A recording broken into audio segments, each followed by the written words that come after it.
வணக்கம். இந்த வீடியோவில் நம்ம எதை பற்றி பார்க்க போகிறோம் அப்படின்னா, Indian navy group C requirement எப்படி அப்ளை பண்ண போகிறதுன்னு தான் பார்க்க போகிறோம். ஃபஸ்ட்டு அதுக்கு நம்ம என்ன பண்ணணும்னா, கூகுளில் போய் சர்ச் பண்ணணும். Indian navy group C requirement search பண்ணோன்னே இப்படி ஒரு பேஜ் வந்து நமக்கு ஓப்பன் ஆகும். இதில் ஃபஸ்ட்டே கொடுத்துருக்காங்க, Indian navy group C requirement 2025 327 போஸ்ட்னு சொல்லி அப்ளைன்னு கொடுத்துருக்காங்க. இதை நம்ம கிளிக் பண்ணோடனே நெக்ஸ்ட் ஒரு பேஜ் ஓப்பன் ஆகும். இந்த பேஜில் இதோட important dates, application fees, age limit எல்லாமே டீட்டெயில்ஸாக கொடுத்துருப்பாங்க. இம்பார்ட்டன்ட் டேட்ஸ் பார்த்திங்கன்னா, அப்ளிகேஷன் ஸ்டார்ட் ஆகிற டேட் வந்து 12th March, லாஸ்ட் டேட் வந்து April 1, அப்ளிகேஷன்ஸ் ஆஃப் ஃபீஸும் April 1, அட்மிட் கார்டு டேட் வந்து அப்டேட் சூன் போட்டிருக்காங்க. அப்ளிகேஷன் ஃபீஸ் வந்து எந்த ஒரு அப்ளிகேஷன்ஸுமே ஃபீஸ் எதுவுமே கிடையாது. Age limit, minimum age limit வந்து 18 years, மேக்ஸிமம் ஏஜ் லிமிட் வந்து 25 years. அந்த 18லேருந்து 25 years வரைக்கும் தான் நம்ம அப்ளை பண்ணணும். கேட்டகரிக்கு தகுந்த மாதிரி ஏஜ் ரிலாக்ஸேஷனும் இருக்குது. அதுக்கப்புறம் இதில் 4 போஸ்ட் கொடுத்துருக்காங்க. Serang of lascar 1, fireman and topass. இதில் வந்து சைரங் ஆஃப் காரில் அங்கீகரிக்கப்பட்ட நிறுவனத்தில் 10ஆம் வகுப்பு தேர்ச்சி பெற்றிருக்கணும். அதே மாதிரி உள்நாட்டு கப்பல் மற்றும் வணிக கப்பலின் கீழ் வழங்கப்பட்ட சைரங் சான்றிதழ் பெற்றிருக்க வேண்டும். கப்பலுக்கு சைரங்கின் சார்ஜாக 2 வருட அனுபவம் இருக்கணும்.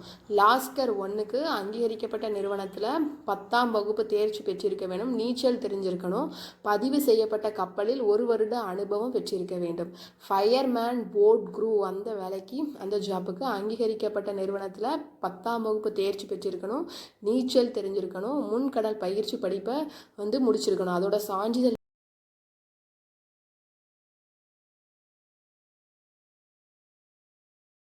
வந்து நம்ம கண்டிப்பாக இருக்கணும். நெக்ஸ்ட் வந்து டோபாஸ்க்கு வந்து 10th அண்ட் ஸ்விம்மிங் வந்து நமக்கு தெரிஞ்சிருக்கணும். நெக்ஸ்ட்டு பார்த்திங்கன்னா, அதோட என்னென்ன செலெக்ஷன்ஸ் கேண்டிடேட்ஸ் என்னென்ன எக்ஸாம் வைப்பாங்க அப்படின்னா, அதுக்கப்புறம் வந்து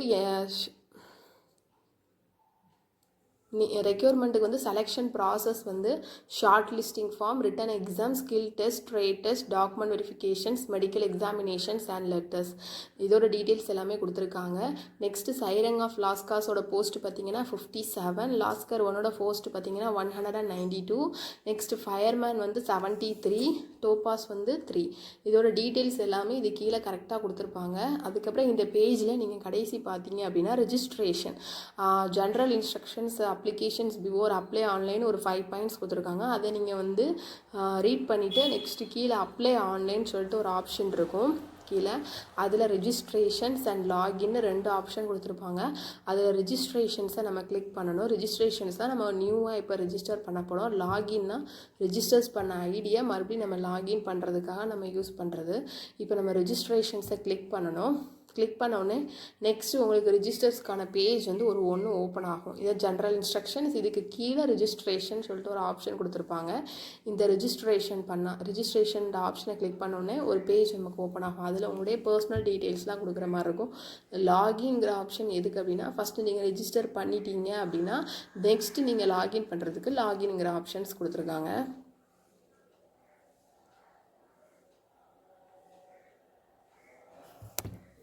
நெக்ஸ்ட்டு ரிஜிஸ்டர் பண்ணுறப்ப இப்படி தான் ஒரு பேஜ் ஓப்பன் ஆகும். ரிஜிஸ்டர்னு கொடுத்தோன்னே இப்படி ஒரு பேஜ் ஓப்பன் ஆகும். இந்த பேஜில் ஃபஸ்ட்டு உங்களுடைய நேம் வந்து details, register here to start applications. First உங்களுடைய ரெகுலேஷன் நேம் கேட்கணும், அப்புறம் date of birth, next email, then phone number, அப்புறம் பாஸ்வேர்ட். ஃபோன் நம்பர் நீங்கள் யூஸ் பண்ணுற ஃபோன் நம்பர் கொடுக்கணும். நீங்கள் மெயில் ஐடி இப்போ ரீசெண்டாக யூஸ் பண்ணுற மெயில் ஐடி தான் கொடுக்கணும். வேறு எந்த மெயில் ஐடியும் கொடுத்துறாதீங்க. நெக்ஸ்ட்டு பாஸ்வேர்ட் நீங்களே ஒன்று ஜென்ரேட் பண்ணணும். ஜென்ரேட் பண்ணி ஃபஸ்ட்டு பாஸ்வேர்டு எழுதிக்கிட்டு தென் ரீடைப் பாஸ்வேர்டு அதே நம்ம எழுதிட்டு நெக்ஸ்ட் அதோட கால்குலேஷன்ஸ் இருக்கும். அந்த கால்குலேஷன்ஸ்க்கு ஆன்சர் எழுதின உடனே கெட் ஸ்டார்டட் அப்படிங்கிற ஒரு ஆப்ஷன் இருக்கும். அதை கிளிக் பண்ணணும்.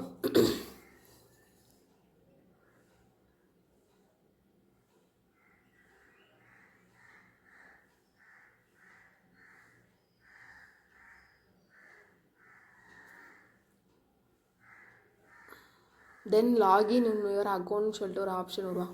ஃபஸ்ட்டு நீங்கள் கொடுத்ததுக்கப்புறம் உங்களுடைய அக்கௌண்ட்டுக்கு இமெயில் ஐடியை வந்து நீங்கள் ஆக்டிவேட் பண்ணுற மாதிரி இருக்கும். ஃபஸ்ட்டு உங்களோட மெயில் ஐடிக்கு ஒரு பாஸ்வேர்டு இருக்கும். அந்த பாஸ்வேர்டு கொடுத்ததுக்கப்புறம் தான் உங்களுக்கு மெயில் ஐடி வந்து ஆக்டிவேட் ஆகும். Then mail ID and password. Mail ID நீங்கள் கொடுத்த மெயில் ஐடியை கொடுக்கணும். பாஸ்வேர்டு நீங்கள் டைப் பண்ண பாஸ்வேர்டு, நீங்கள் வந்து என்ன பாஸ்வேர்டு கொடுத்தீங்களோ அந்த பாஸ்வேர்டு தான் நம்ம அதில் கொடுக்கணும். நெக்ஸ்ட்டு அதுக்கப்புறம் கீழே ஒரு கால்குலேஷன் கேட்டிருக்காங்க. அதுக்கு ஆன்சர் பண்ணி பண்ணிவிட்டு லாகின் கொடுத்தீங்கன்னா லாகின் ஆயிரும். ஒரு வேளை நீங்கள் பாஸ்வேர்டை மறந்துட்டீங்கன்னா ஃபர்காட் பாஸ்வேர்ட் கொடுத்தீங்கன்னா நீங்கள் எந்த மெயில் ஐடிக்கு கொடுத்தீங்களோ அந்த மெயில் ஐடிக்கு ஒரு ஆப்ஷன் வரும். அது மூலமாக நீங்கள் பாஸ்வேர்டை சேஞ்ச் பண்ணி கூட நீங்கள் பண்ணிக்கலாம். இது பாஸ்வேர்டை மறந்துட்டீங்கன்னா. அப்படி இல்லை உங்களுக்கு ஞாபகம் இருக்குன்னா ஃபஸ்ட்டு மெயில் ஐடி கொடுத்துக்கணும், தென் பாஸ்வேர்டு கொடுத்துட்டு அதோட கால்குலேஷன் பண்ணிவிட்டு லாகின் கொடுத்தீங்கன்னா நம்ம ஃபர்தராக நம்ம ப்ரொசீட் பண்ணுற மாதிரி இருக்கும். பர்சனல் குவாலிஃபிகேஷன்ஸ் நம்மளோட டீட்டெயில்ஸ் எல்லாமே ஃபில்அப் பண்ணுற மாதிரி இருக்கும். ஃபஸ்ட்டு நம்மளோட பர்சனல் டீட்டெயில்ஸ் எல்லாமே நம்ம ஃபில்அப் பண்ணுற மாதிரி இருக்கும். அதில் ஃபஸ்ட்டு அப்ளிகேஷன்ஸ் நேம், நம்மளுடைய நேம் என்னணும், அப்ளிகேஷன் நேம், தென் ஃபாதர்ஸ் நேம், அப்புறம் மதர்ஸ் நேம். ஃபாதர் நேம் என்ன, மதர் நேம் என்ன, அதுக்கப்புறம் உங்களுடைய டேட் ஆஃப் பர்த்து, அதெல்லாம் உங்களுக்கு டீட்டெயில்ஸ் எல்லாமே கேட்பாங்க. தென் மெரிட்டல் ஸ்டேட்டஸ் கேட்டிருக்காங்க, நேஷ்னாலிட்டி, தென் ரிலீஜியன், அதுக்கப்புறம் உங்களுடைய ஆதார் நம்பர் என்னவோ அது கேட்டிருக்காங்க. நெக்ஸ்ட்டு பார்த்தீங்கன்னா உங்களுடைய அட்ரஸ் என்னவோ அதை நீங்கள் டைப் பண்ணுற மாதிரி இருக்கும். அட்ரஸ் இதில் பெர்மனன்ட் அட்ரஸ் அண்ட் ப்ரெசன்ட், இப்போ இருக்கிற அட்ரஸ் நீங்கள் டைப் பண்ணிங்க. இல்லை இது பெர்மனன்ட் அட்ரஸ்னால் அது கீழே ஒரு பாக்ஸ் மாதிரி இருக்கும். அந்த பாக்ஸில் நம்ம எஸ்ன்னு கொடுத்துட்டோன்னா அதில் இருக்க அட்ரஸ் இதே நமக்கு இதாயிரும். இல்லை உங்களுக்கு 2 அட்ரஸுமே வேறுனா நீங்கள் 2 அட்ரஸுமே டைப் பண்ணுற மாதிரி இருக்கும்.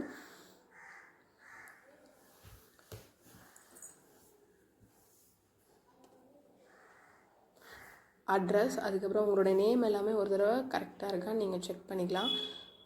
உங்களுடைய டீட்டெயில்ஸ் எல்லாமே அதில் கரெக்டாக கொடுத்துருக்கீங்க. அதே மாதிரி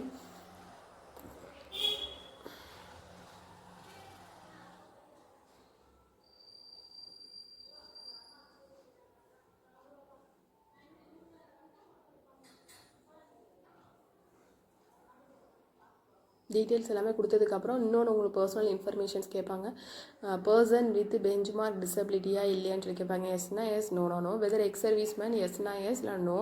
தென் are you want and ex ஐவிகேனர் கேட்டிருக்காங்க, நோ. தென் எஜுகேஷ்னல் குவாலிஃபிகேஷன்ஸில் ஃபஸ்ட்டு நீங்கள் என்ன முடிச்சிருக்கீங்களோ 10th.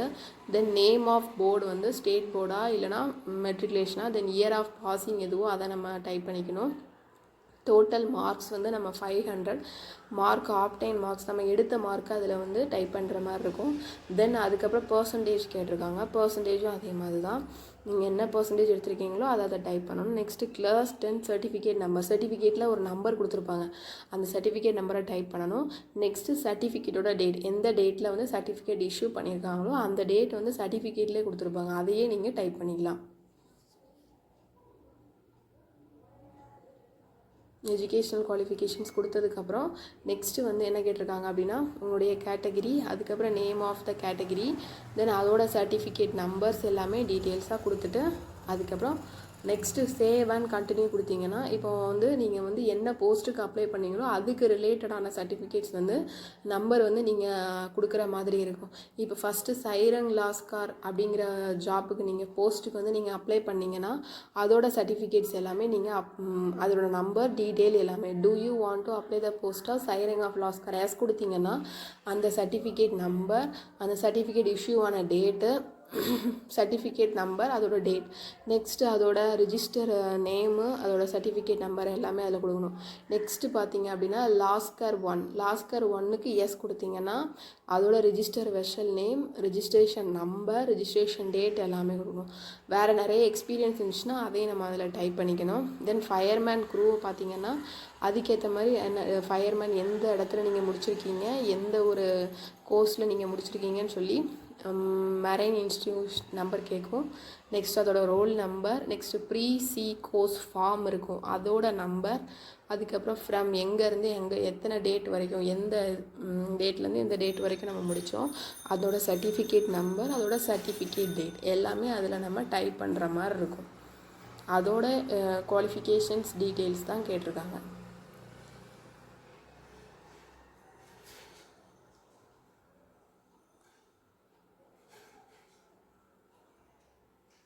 நெக்ஸ்ட் இதெல்லாம் கொடுத்து முடிச்சதுக்கப்புறம் சேவ் அண்ட் கண்டினியூங்கிற ஆப்ஷனை நம்ம டைப் பண்ணணும்.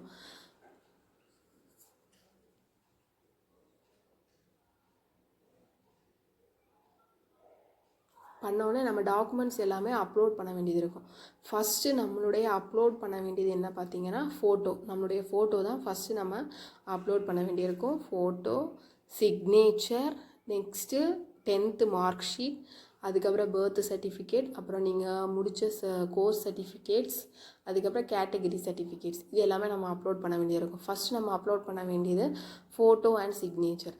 இதில் வந்து அப்லோட் பண்ணுறப்ப பாஸ்போர்ட் சைஸ் கலர் ஃபோட்டோ தான் நம்ம அப்லோட் பண்ணணும். இதில் எந்த ஒரு கூலிங் கிளாஸும் எதுவுமே நம்ம போட்டு அப்ளை பண்ணக்கூடாது. இந்த சைஸ் ஆஃப் ஃபோட்டோ வந்து 50லேருந்து 100 KB வரைக்கும் அலோவ் பண்ணுறாங்க. நெக்ஸ்ட்டு ஃபோட்டோவில் வந்து கேப் போட்டிருக்கக்கூடாது. இதுதான் இதோட ரூல்ஸ். நெக்ஸ்ட்டு சிக்னேச்சர் பார்த்தீங்க அப்படின்னா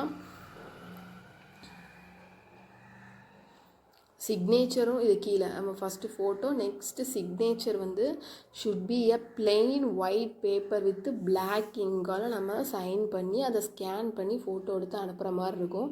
இந்த டாக்குமெண்ட்டோட சைஸ் பார்த்திங்கன்னா 50 KBலேருந்து 100 KBக்குள்ளே இருக்கணும். அக்செப்டட் ஃபார்மேட்ஸ் பார்த்திங்கன்னா JPEG or JPG. Next documents அப்லோடிங்கில் proof of date of birth, matriculation certificates or birth certificate. Date of பர்த்துக்கு ஒன்று மெட்ரிகுலேஷன் சர்டிஃபிகேட், அப்படியே பர்த் சர்டிஃபிகேட் உங்கள்கிட்ட இருந்துச்சுன்னா அதை ஸ்கேன் பண்ணி அப்லோட் பண்ண வேண்டியது இருக்கும். தென் ஆதார் ஐடி ப்ரூஃபும் நம்ம ப்ரௌஸ் பண்ணுற மாதிரி இருக்கும். ஆதார் கார்டை ஸ்கேன் பண்ணி ஃபோட்டோ எடுத்து அனுப்புகிற மாதிரி இருக்கும். நீங்கள் அப்லோட் பண்ணக்கூடிய டாக்குமெண்ட்ஸ் எல்லாமே 400 KBக்குள்ளே தான் இருக்கணும். 400 KB. Photo and signature 50 to 100, இதில் வந்து 400 KB and should be clear and predominant. அதுக்கப்புறம்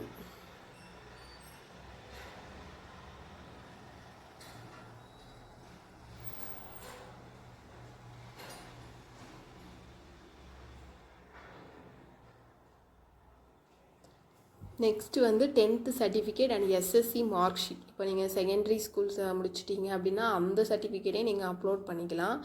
அது வந்து எப்படி பண்ணணும் அப்படின்னா ரெண்டையுமே நீங்கள் ஒரே இதில் வச்சு அதை ஸ்கேன் பண்ணி அதில் நீங்கள் அப்லோட் பண்ணணும், ப்ரௌஸ் பண்ணணும். இப்போ நீங்கள் 10th மட்டும் தான் முடிச்சிங்கன்னா அதோட சர்டிஃபிகேட் மட்டும் நம்ம அப்லோட் பண்ணிக்கலாம். இப்போ செகண்டரி எஜுகேஷன்ஸ் பாஸ் பண்ணிட்டீங்க அப்படின்னா இப்போ ரெண்டையுமே தனித்தனியாக அப்லோட் பண்ண முடியாது. ரெண்டையுமே கம்பைன் பண்ணி அதை நீங்கள் அப்லோட் பண்ணுற மாதிரி இருக்கும். தென் காஸ்ட் அண்ட் EWS சர்டிஃபிகேட்டுன்னு ஒன்று இருக்கும். அதுவும் அதே மாதிரி தான். அந்த இமேஜஸை வந்து நீங்கள் ஸ்கேன் பண்ணி அப்லோட் பண்ணணும். எல்லாம் அப்லோட் பண்ணி முடித்ததுக்கப்புறம் do you want to personal informations அவைலபிள்னு சொல்லிட்டு ஒரு சின்ன டிக்ளரேஷன்ஸ் இருக்கும். அதில் சின்ன பாக்ஸ் மாதிரி இருக்கும். அதை நீங்கள் டிக் பண்ணிவிட்டு சேவ் அண்ட் கண்டினியூ கொடுத்துடணும். இதான் ரெஜிஸ்ட்ரேஷன்ஸ் முடிஞ்சது. இப்போ நீங்கள் டாக்குமெண்ட்ஸ்லாம் அப்லோட் பண்ணி கரெக்டான கேபிள் வச்சு முடிச்சிங்கன்னா அது அப்லோட் ஆயிரும். அப்லோட் ஆகி முடிச்சிட்டிங்கன்னா ரெஜிஸ்ட்ரேஷன்ஸ் முடிஞ்சது. இதில் எந்த ஒரு பேமெண்ட்டுமே கிடையாது. எந்த அப்ளிகேஷனை ரெஜிஸ்டர் பண்ணுறதுக்கு எந்த ஒரு பேமெண்ட்டுமே கிடையாது. உங்களுடைய ஃபோன் நம்பருக்கு ரெஜிஸ்டர் பண்ணிட்டீங்க அப்படிங்கிற ஒரு மெசேஜ் வந்து உங்களுக்கு வந்துடும்.